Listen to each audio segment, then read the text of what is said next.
If we hit 1,000 subscribers, I have a surprise gift waiting just for you. So, hit subscribe now. What would you do if your own parents told you that you had to earn your place at your sister's wedding? Not earn it with love. Not earn it with kindness. Earn it with conditions. 5 of them. Written down. Like I was applying for a job, not attending a family celebration. My name is Emily, and for years, I was the family member nobody wanted to admit existed. The daughter who didn't fit the picture. The sister who was always too much or not enough. And when my younger sister Claire got engaged, I thought, finally, maybe this is where things change. I was wrong, because what happened next wasn't just painful. It was the moment I stopped begging for a seat at their table and decided to build my own. By the end of this story, you'll understand why hundreds of wedding guests went silent in shock, and why my parents never saw it coming. Growing up, Claire was the golden child. She was the one who got the piano lessons, the college fund, the constant praise. I was the difficult one. The one who asked too many questions, who didn't smile enough in family photos, who dared to have opinions that didn't match my parents. I left home at 18. Not because I wanted to, but because staying felt like slowly disappearing. I built a life on my own terms, a career, a small apartment, a quiet kind of peace. I sent birthday cards. I called on holidays. I tried, in my own way, to stay connected to a family that never quite wanted me close. Then came the engagement announcement. Claire was marrying a man named Daniel, and the wedding was going to be huge. 300 guests, a venue by the coast, the kind of event people talk about for years. I was happy for her. Genuinely. Whatever happened between us and our parents, Claire was still my sister. So, when the invitation didn't come, I told myself it was an oversight. A mistake. Something that would be fixed with one phone call. I was wrong about that too. When I finally called my mother to ask about the wedding, she didn't apologize. She didn't explain. She simply said, "We need to talk about some things first." 2 days later, an email arrived. Not a phone call. Not a conversation. An email from my father with a subject line, "Conditions for attendance." I remember staring at my screen, waiting for it to be a joke.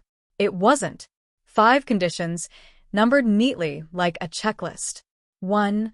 Apologize publicly for embarrassing the family at Thanksgiving 3 years ago when I'd simply disagreed with my father about a business decision. 2. Dress according to a color and style they approved so I wouldn't draw attention away from the bride. 3. Sit at a designated table in the back, away from extended family, so there would be no awkward questions. 4. Leave before the reception dinner, so I wouldn't have to be introduced to Daniel's family. 5. Never bring up, ever again, anything about how I was treated growing up. Do all 5, they said, and I could come. I read it 3 times. Then I closed my laptop and sat in silence for a long time. This wasn't about a wedding. This was about control. This was them making sure that even on Claire's happiest day, I would be small enough, quiet enough, invisible enough not to disturb their perfect image. And that's when something in me shifted. Not anger, not yet. Something colder. Something clearer. 4. The betrayal. I called Claire directly, hoping she didn't know. Hoping she'd be as shocked as I was. She wasn't. "Emily, please," she said, her voice tired. Like this was an inconvenience. "Just do what they're asking. It's one day. Can't you just make it easy for once? Make it easy." As if my entire existence had been an inconvenience she'd been tolerating her whole life. I asked her if she agreed with the conditions. There was a long pause before she answered. "I didn't write them," she said. "But I didn't tell them to stop, either." That was the moment everything became clear. This wasn't just my parents. This was Claire too. She had seen the list. She had let it happen. And in her silence, she had told me exactly where I stood. I didn't cry. I didn't argue. I simply said, "Okay," and hung up the phone. For the first time in my life, I wasn't going to fight for a place I was never truly offered. I wasn't going to shrink myself down to fit into a family that only wanted the parts of me that were convenient. I smiled, a strange, calm smile, and made a decision. I would go along with everything on the surface. I booked a beach vacation to Malibu for the exact weekend of the wedding. And instead of showing up in person, I decided to send something else in my place. One last gift. My final message to a family that had spent years teaching me my voice didn't matter. Here's what my parents and Claire didn't know. I hadn't just been quietly living my life for the past 10 years. I had been documenting it. Every birthday I wasn't invited to. Every holiday photo where I was mysteriously unavailable because I was simply never asked. Every family group chat that went silent whenever I tried to share good news. Every time my accomplishments were dismissed while Claire's were celebrated with parties and gifts. I had kept it all, not out of bitterness, but because somewhere deep down, I think I always knew that one day, the truth would need to be told. I decided the wedding, the day my family wanted to erase me from, would instead be the day the truth finally came out. Not through anger, not through a scene, through something they couldn't control, couldn't edit, couldn't hide from 300 guests. I put together a memory book, beautifully designed, professionally printed, wrapped like the most elegant wedding gift you've ever seen. On the outside, it simply said, "For Claire, with love. Open before you say I do." Inside were photographs, real ones. Me at every missed birthday, holding a cake alone. Screenshots of messages ignored for months. A handwritten letter, calm, honest, and completely without cruelty, that simply told the truth about what it felt like to grow up as the daughter nobody chose. I mailed it directly to the wedding planner, with clear instructions. This gift was to be placed with the others and given to the bride before the ceremony began. Then I packed my bags for Malibu. The morning of the wedding, I sat on a beach hundreds of miles away, watching the waves roll in, feeling something I hadn't felt in years: peace. I wasn't running from the wedding. I was choosing myself over a room full of people who had already chosen to leave me out. I turned my phone off around noon. I didn't want notifications. I didn't want updates. I simply wanted, for once, to exist without needing anyone's approval. I didn't know exactly when the gift would be opened. I didn't know exactly what would happen. But I knew this. The truth was finally going to speak for itself, in front of everyone my family had spent so much energy trying to impress. I found out what happened later, through a cousin who had been there and reached out days afterward, stunned. The wedding planner, following my instructions exactly, placed the gift among the others near the reception hall. At some point during the pre-ceremony gathering, in front of family and close friends, Claire began opening a few gifts early, a small tradition she'd always loved. When she opened mine, she went pale. Photographs spilled out, images that told a story without a single spoken word. My mother, glancing over Claire's shoulder, saw them too.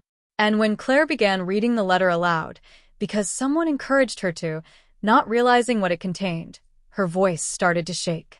She read about the birthdays missed, about being seated at the kids' table, well into adulthood while extended relatives asked awkward questions about the other daughter, about apology emails that turned into conditions, about a family who had learned, over years, that love could be conditional and silence could be mistaken for peace. By the time she finished, the room had gone completely quiet. And then, according to my cousin, Claire screamed, not in anger, but in horror. Horror at what she was holding. Horror at what she'd allowed. Horror at realizing, in front of everyone, exactly what kind of silence she had chosen for most of her life. My parents tried to explain it away. My father reportedly said it was taken out of context. But 300 guests had just watched a bride publicly confront the truth about her own family, and no explanation could undo what had already been read aloud. I didn't return home to chaos or apologies waiting at my door. I returned home to something quieter, a series of messages spread out over days, each one different in tone. My mother's first message was defensive. My father's was angry, accusing me of ruining the wedding. But Claire's message, when it finally came nearly 2 weeks later, was different. She didn't ask me to come back to how things were. She simply said, I didn't understand until I saw it all together. I'm sorry it took a wedding gift to make me listen. We talked, slowly, honestly, for the first time in years. Not everything was fixed in one conversation. Some wounds don't close that easily. But something shifted. The silence that had protected our family's image for so long had finally been broken, and in its place was, at last, the beginning of truth. My parents, to this day, have never fully apologized. Some people, I've learned, protect their pride more fiercely than they protect their relationships. And that's their choice to live with. But Claire and I began rebuilding, not the family we used to pretend we had, but something more honest. Something real. 9. The moral. Looking back, I don't regret sending that gift. Not because I wanted to embarrass anyone, but because for years I had shrunk myself down, apologized for existing, and accepted conditions on love that should have never had conditions in the first place. Sometimes, the people who are supposed to protect you the most are the ones who teach you, without meaning to, how to finally protect yourself. If you've ever been made to feel like your presence needed permission, like your feelings needed to be filed under too much, remember this: you are allowed to stop shrinking. You are allowed to stop earning love that should have been freely given. And sometimes, the most powerful thing you can do isn't to shout. It's to simply tell the truth, quietly and clearly, and let it speak for itself. If this story moved you, share it with someone who needs to hear it. And remember, you were never the problem. You were just the one who finally stopped staying silent.